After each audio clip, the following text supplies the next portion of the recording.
환경보다는 경제 개발이 먼저였던 시기입니다. 전 국토에 걸친 개발 열풍에 환경 문제를 이야기하는 것조차 경제 발전에 지장을 초래하지 않을까 공론화할 수 없는 분위기였습니다. 환경 문제 해결을 위한 인력과 예산이 적극적으로 투입될 수 없었고 1970년대 후반에는 산업구조 자체가 경공업에서 중공업 체제로 바뀌면서 환경오염 문제는 더욱 심각해졌습니다.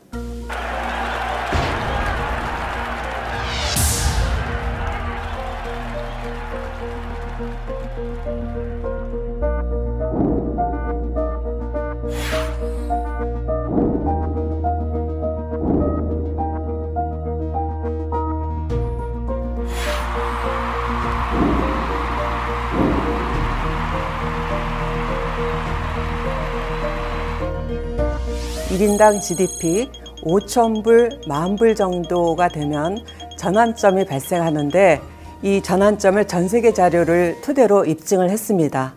전환점을 지난다고 해서 자동적으로 환경 문제가 해결되는 것은 아닙니다. 환경에 대한 개선 의지를 가지고 적극적인 투자를 해서 환경 부하가 점차 줄어들게 된다는 이야기입니다. 우리나라도 1988년 88 올림픽을 계기로 5,000달러를 달성하면서 환경이 개선되고 조직과 예산, 기술 투자가 본격화하기 시작합니다.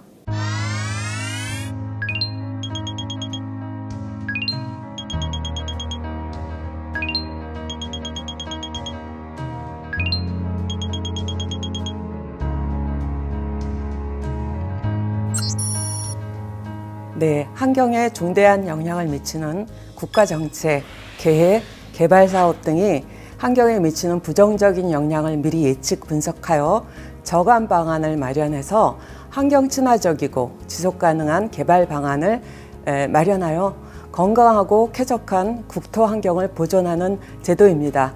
환경보호 파수꾼이라고 할 수 있습니다. 1980년대는 환경청 설립을 토대로 환경 보전을 위한 조직과 예산 시스템을 정비한 시기입니다. 경제 성장과 개발의 속도를 따라가지 못한 환경 보전 초기 단계, 발악이라고 할 수 있습니다.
(1992년) 브라질 리우데자네이루에서 개최된 운세드 회의인데요.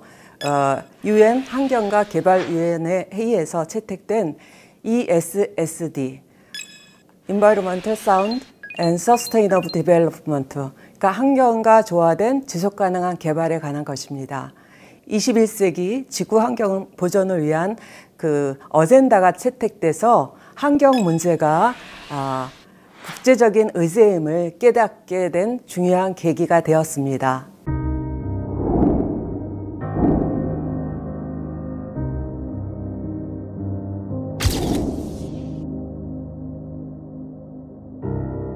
정부의 최종 의사결정 단계에서 환경에 대한 고려의 중요성이 인식되는 계기가 됩니다. 도시개발, 산업단지 개발계획 등 모든 개발계획에 앞서 계획에도 환경에 대한 고려가 우선되어야 하고 지속가능한 발전을 전제로 해야 한다는 경각심을 갖게 되었고, 토지개발 계획에서도 토지 적성 평가를 도입합니다. 국토를 보존할 지역과 개발 가능한 지역으로 구분하고, 개발이 가능한 지역도 선계획, 후개발의 원칙을 준수하도록 하였습니다. 그래서 계획 없이는 개발 없다라는 나름대로 가이드라인이 인식이 되었고, 계획 과정에서부터 환경을 고려하도록 관련 제도와 수단이 적극적으로 도입되게 됩니다.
경제, 사회, 환경의 조화와 지속 가능성이 정말 중요합니다.